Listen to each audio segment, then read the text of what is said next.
ये गर्म पानी भी न पिए, ताज़ी पानी पिए आप इस समय। मटके का या फ्रिज का पानी भी न पिए। मौसम ख़राब है, अपने को बचाए रखिएगा। और अगर आ गया चक्कर में तो जान उतरेगी 100, 500 से 1000 से। इसीलिए और शरीर अस्वस्थ रहेगा तो मौसम बड़ा ख़राब चल रहा है बड़े हिसाब से। पंखे में अगर ठंड लगती है समझिए आपके अंदर बुखार है। मालूम नहीं पड़ता लेकिन अंदर बुखार रहता है। ऐसा कहते हैं। अब आप सुनिए। अपने आपने भगवान माधव के, माल मुकुंद के बचपन के चित्र को देखा होगा। भगवान एक बरगद के पत्ते पर लेटे हुए हैं। कवि लिखता है, करार बिंदे न पदार बिंदम, मुखार बिंदे न बिन्वेशयंतम, जगद बटेतम प्रथुकम शयानम,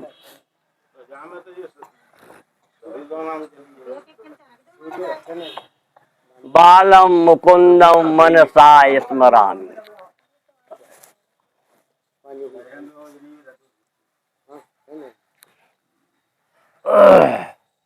करार बिंदे न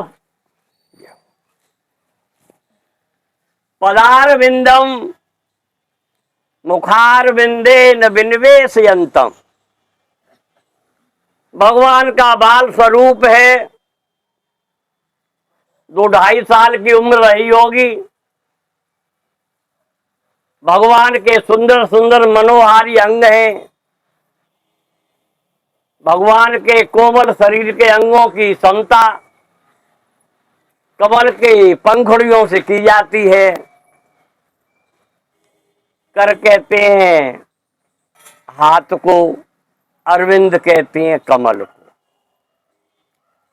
तो भगवान करार बिंदेन, भगवान अपने कमल के समान सुंदर हाथों से,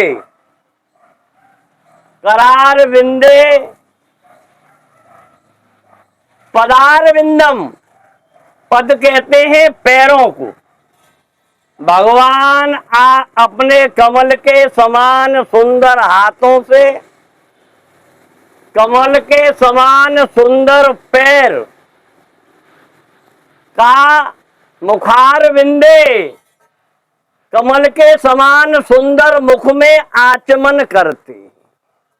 आपने देखा होगा भगवान अपने हाथ से अपने पैर का अंगूठा पकड़े हुए अपने मुख में दिए हुए।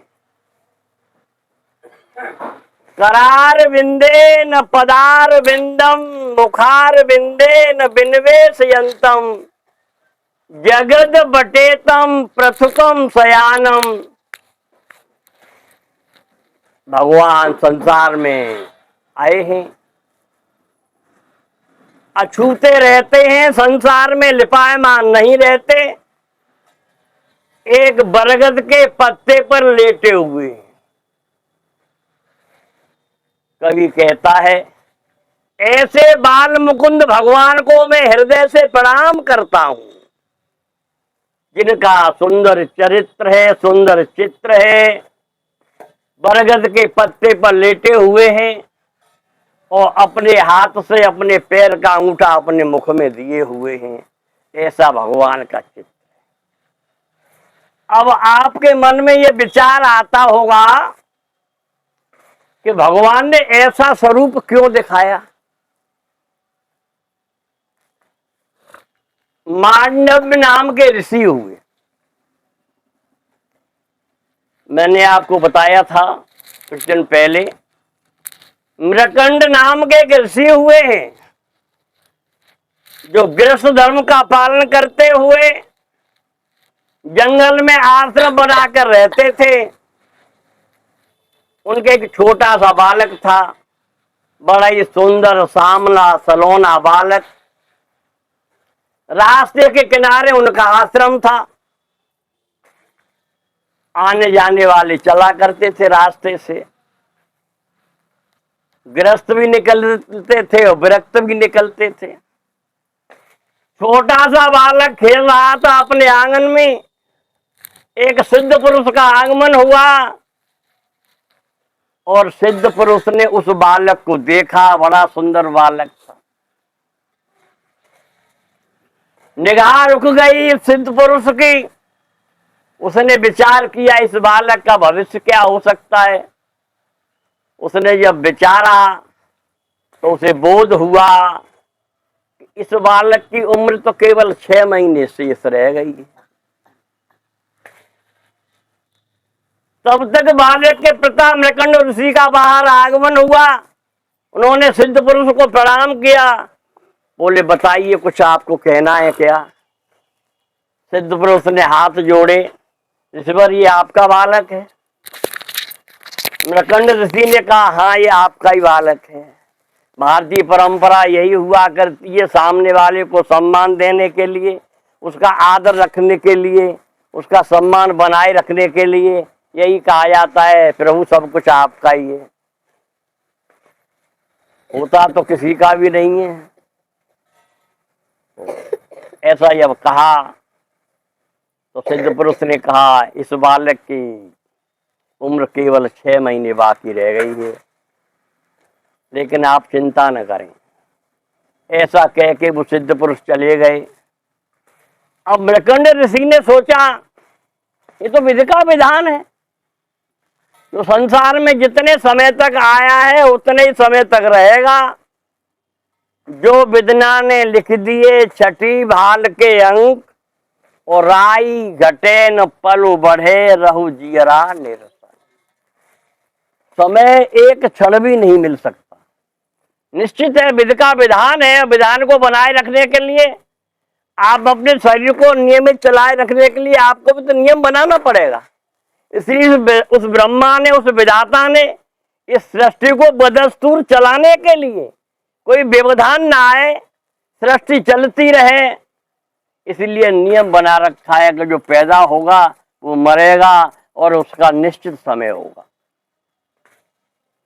इसलिए ऋषिवर ने दुख भी नहीं माना। जो ज्ञानी हुआ करते हैं, समझदार हुआ करते हैं, जो विधि के विधान में भरोसा रखते हैं, दुख तो उन्हें भी होता है। माया में वो भी घिरे हुए हैं, लेकिन अपनी समझ से अपने मन को समझा लिया करते हैं कि जो विधि का विधान है उसे हम कुछ कर नहीं सकते, उसी की राजी में राजी है। अब ऋषिवर ने विचार किया बालक की उम्र 6 महीने है। उन्होंने कहा बेटा इस रास्ते से जो भी निकले सबको हाथ जोड़ करके प्रणाम करो। मैं तुम्हें बताता हूं, मानव संसार में आता है, जिस धर्म में आ जाए, जिस वर्ण में आ जाए, जिस आश्रम में आ जाए, जिस जाति में आ जाए, उसी का जात कर्म संस्कार कर दिया जाता है। ब्राह्मण में आ गया तो ब्राह्मण हो गया, क्षत्रिय में आ गया क्षत्रिय हो गया, वैश्य में आ गया तो वैश्य हो गया, शूद्र में आ गया तो शूद्र हो गया। जन्म से पहले उसकी कोई जाति नहीं होती। जिस धर्म में, जिस जाति में, जिस संप्रदाय में आ गया उसी में जात कर्म संस्कार हो जाया करते हैं। बालक 5 वर्ष का हुआ, ऋषिवर ने उपनयन संस्कार किया और बालक से कहा बेटा इस रास्ते से जो भी निकले बस तुम्हें प्रणाम करना है। बालक ने पिता की बात को अक्षर से माना और जो भी रास्ते से निकलता बालक उसे दंडवत प्रणाम करता। जैसे डंडा हुआ करता है, लाठी हुआ करती है, आप छोड़ देंगे तो धरती पे सामान लेट जाएगा। जगह अगर ऊंची नीची हो तो बात अलग है, लाठी में समता हुआ करती है, एक तार हुआ करती है। ऐसे ही दंडवत दंडे की तरह धरती पर लेट करके अपने 8 अंगों से धरती को छुआ जाता है। वो साष्टांग अष्टांगों के साथ जो प्रणाम हुआ करता है उसे साष्टांग प्रणाम कहते हैं।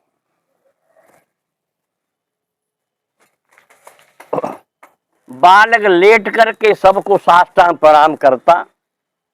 5 वर्ष का बालक ऐसी सुंदर सुसंस्कृत क्रियाकलाप को देखते मानव तो प्रसन्न हो जाते। माता पिता धन्य हैं जिन्होंने ऐसी छोटी उम्र में बालक को इतना ज्ञान दिया है, इतनी समझदारी है। बालक प्रणाम करता। धीरे धीरे 5 महीने 25 दिन बीत गए। समय तो निकलता रहता है। हम आप अपना गौर करें, कभी बचपन था, तो जवानी आई, धीरे धीरे बुढ़ापा, किसी दिन डोली उठ जाएगी। तो समय का परिवर्तन हुआ करता है। 5 महीने 25 दिन का बालक हो गया, केवल 5 दिन शेष रह गए। उसी रास्ते से सप्तऋषियों का आगमन हुआ। सप्तऋषि महान हैं, अगस्त्य हैं, वशिष्ठ हैं, अंगिरा हैं। ये महान सप्तऋषि की मंडली है। इन्हें सप्तऋषि कहते हैं, 7 ऋषि कहते हैं इन्हें। तीर्थाटन के लिए जा रहे थे, विधि का विधान, उधर से ही आना हुआ। तो बालक का तो रोज का प्रिय क्रियाकलाप था। बालक ने दंडवत प्रणाम किया ऋषिवरों। ऋषिवरों का हृदय गदगद हो गया। कैसा सुंदर बालक है, बाल्यावस्था है, कैसे माता पिता ने संस्कार दिए हैं। उठा लिया बालक को, सिर पर हाथ फेरा, कहा चिरंजीव भव, आयुष्मान भव। चिरंजीव का अर्थ होता है लंबी उम्र तक रहो, भगवान तुम्हें खुश रहे, लंबी आयु हो तुम्हारी। और कहते हैं अभिवादनशीलस्त नित्य वृद्धोपसेविनम चत्वार तस्य वर्धन्ते आयु विद्या यशोबल। राम का राम राम करना, राधे श्याम करना, सीताराम करना, प्रणाम करना, नमस्ते करना, चरण बंदन करना, प्रणाम करना, ये सब मालिक के लिए अनुबंध है। भगवान का ही नाम लेते हैं, भगवान के लिए झुकते हैं। हम आप एक दूसरे को भगवान का स्वरूप जान करके एक दूसरे को नमन करते हैं। और आशय यही होता है, मुझ में राम, तुम में राम, तुम में राम समाया, और सबसे कर ले प्रेम, जगत में कोई नहीं पराया। ये ईश्वर की मूर्तियां हैं, भगवान इसमें आत्मा के रूप में विद्यमान है, इसलिए सबका सम्मान करना चाहिए और हाथ जोड़ करके प्रणाम करना चाहिए। बालक को आशीर्वाद दिया। ईश्वर जाने लगे। ईश्वर ने सोचा बड़ा सुंदर श्याम सरोना बालक है, हमने इसे चिरंजीव होने का आशीर्वाद दिया है, कहीं ऐसा तो न हो कि हम झूठे हो जाएं। कभी कभी कुछ होना हुआ करता है, भगवान ऐसी अभिव्यक्ति हमारे अंदर मौजूद करता है, हम सोचने को मजबूर हो जाया करते हैं। ऐसे ऐसे विचार भगवान के द्वारा हमारे हृदय में आते हैं। ईश्वरों के मन में विचार आया, कहीं ऐसा तो नहीं कि हम झूठे हो जाएं, हमने बालक को कह दिया है, जरा विचार तो कर लें। उन्होंने ध्यान योग से देखा, वही हुआ जो शंका थी। उन्होंने सोचा बालक तो 5 दिन का रह गया है केवल बाकी से, इसकी उम्र में केवल 5 दिन बाकी हैं और हमने इसे चिरंजीव होने का आशीर्वाद दे दिया है। बड़े दुखी हुए वो। उन्होंने कहा हम झूठे साबित हो जाएंगे, फिर हमारा लोग क्या भरोसा करेंगे।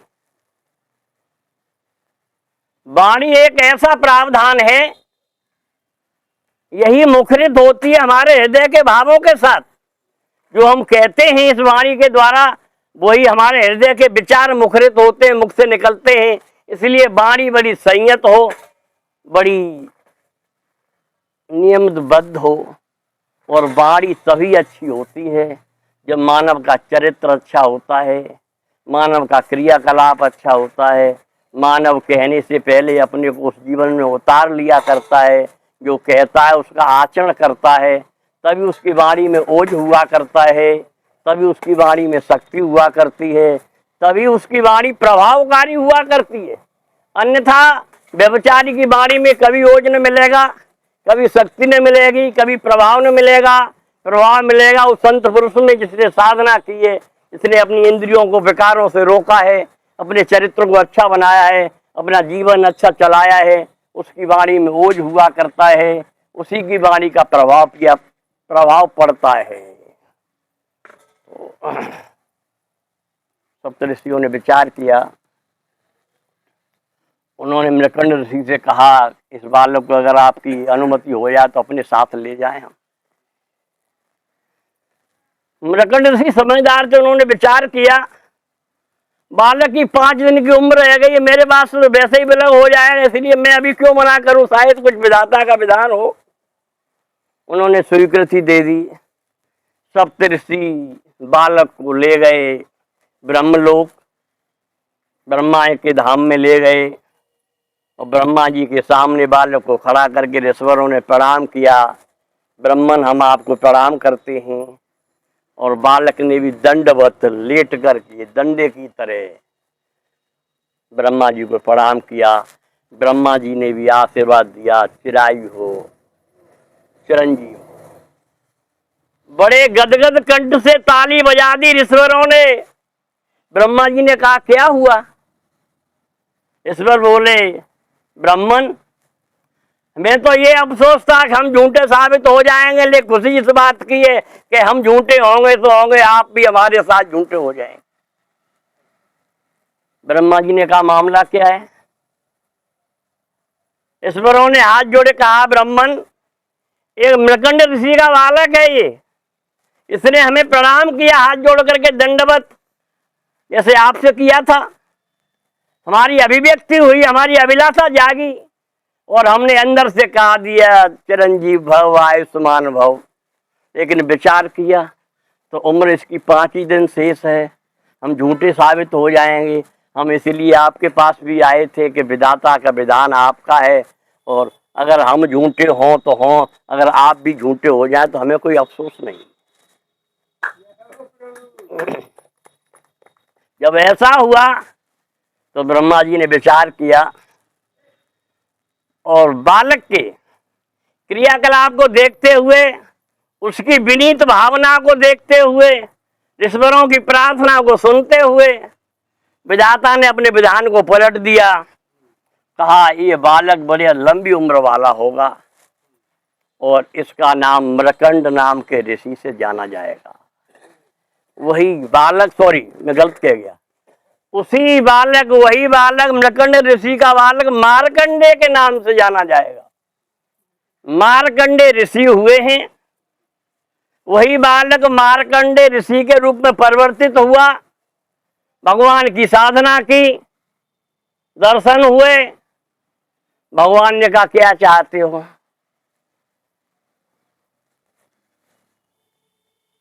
मार्कंड ऋषि ने हाथ जोड़े, कहा, भगवान, मैं आपकी माया को जानना चाहता हूं। संसार आपकी माया से परेशान है, माया नचाती है, जैसे मदारी बंदर को नचाता है, ऐसे ही हम आप माया में नाचते हैं। मार्कंड ऋषि ने कहा, प्रभु, मैं आपकी माया को देखना चाहता हूं। प्रभु ने कहा, ठीक है।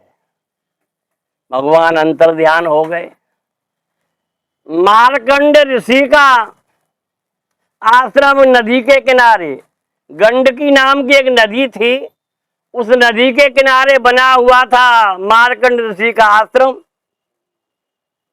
आश्रम में रहते थे, साधना करते थे, कंदमूल फलों का आचमन किया करते थे। धीरे धीरे समय निकल रहा था। एक दिन संध्या के समय, संध्या शाम के समय ऋषिवर नदी के किनारे घूमने निकले। चला घूमाऊं मैं, तो नदी के किनारे संध्या का समय था, और जब संध्या का समय होता है, दिन अस्त होता है, रात आने वाली होती है, वो संधि हुआ करती है, वो मेल हुआ करता है। दिन का जाना, रात का आगमन, ये मेल हुआ करता है, उसे संध्या कहते हैं। उस संध्या का आनंद लेने के लिए ऋषिवर नदी के किनारे घूम रहे थे। तभी ऋषिवर ने देखा, जोर की हवा चली, बड़े जोर से हवा चली, और हवा के साथ साथ बड़ी जोर का पानी बरसा, और ऐसा पानी बरसा कि सब जगह पानी ही पानी दिखाई दे। न पहाड़, न कहीं आश्रम, नहीं वृक्ष, न नदियां, सब समतल हो गए, इतना अनाप शनाप पानी था और ऋषिवर पानी में खड़े थे। अब देख रहे थे मैं कहाँ जाऊं, यहां तो कुछ भी दिखाई नहीं दे रहा, सब जल ही जल दिखाई दे रहा है। खड़े रहे जल में, वर्षा रुक गई लेकिन जल का अपार समुदाय था, छाती तक जल था। खड़े हैं ऋषिवर, कहाँ जाऊं, न कोई रास्ता सूझ रहा है, न कोई स्थान दिखाई दे रहा है, सब जगह जल ही जल है।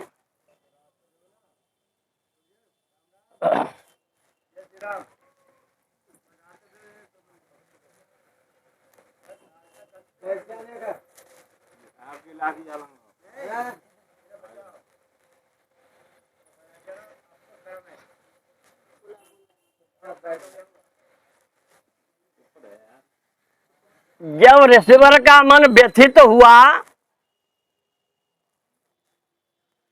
एक नवदा पीपल का वृक्ष, सॉरी बरगद का वृक्ष, एक नवदा नया नया एक बरगद का वृक्ष दिखाई दिया। बड़ा सुंदर स्वरूप था उस वृक्ष का, उसके चौड़े चौड़े पत्ते थे और एक पत्ते पर ऋषिवर ने देखा सांवला सलोना बालक उस बरगद के पत्ते पर लेटा हुआ है और अपने एक हाथ से अपने पैर का अंगूठा चूस रहा है। ये ऋषिवर ने उस बरगद के वृक्ष के पत्ते पर देखा भगवान के बाल मुकुंद का स्वरूप, इसके अलावा संसार में कुछ भी दिखाई नहीं दे रहा। ऋषिवर धीरे धीरे बढ़े उस वृक्ष की तरफ और जैसे ही नजदीक पहुंचे और जैसे उस बालक ने श्वास ली, ऋषिवर श्वास के साथ उस बालक के अंदर चले गए।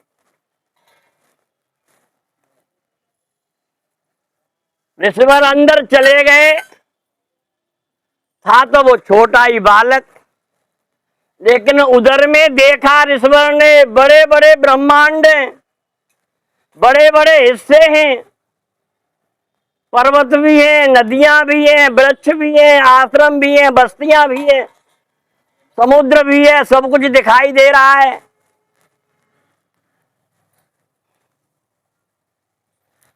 और अलग अलग ब्रह्मांड हैं, हर ब्रह्मांड का एक ब्रह्मा है, विष्णु है और महादेव है, और ऐसे अनेक ब्रह्मांड दिखाई दे रहे हैं।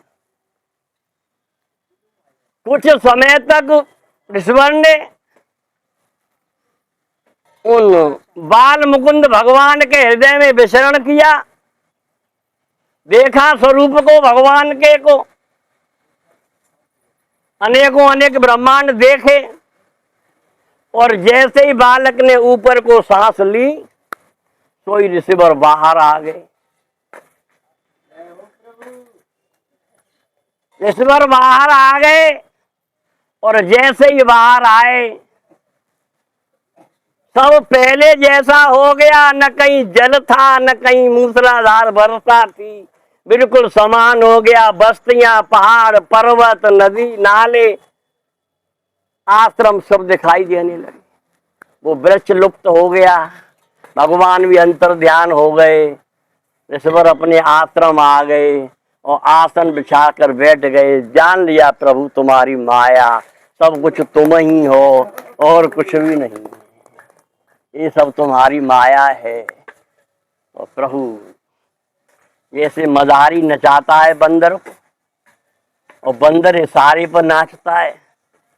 कठपुतली वाले के हाथ में कठपुतली की डोरी हुआ करती है, आप बाहर देखते हैं कठपुतलियां खूब लड़ रही हैं, नाच रही हैं, झगड़ा हो रहा है, लेकिन जैसे ही पीछे मदारी उस डोरी को चला रहा है, अगर वो बंद कर दें तो वो कठपुतलियां पछाड़ खा के वहीं गिर जाती हैं, कुछ भी नहीं रहता।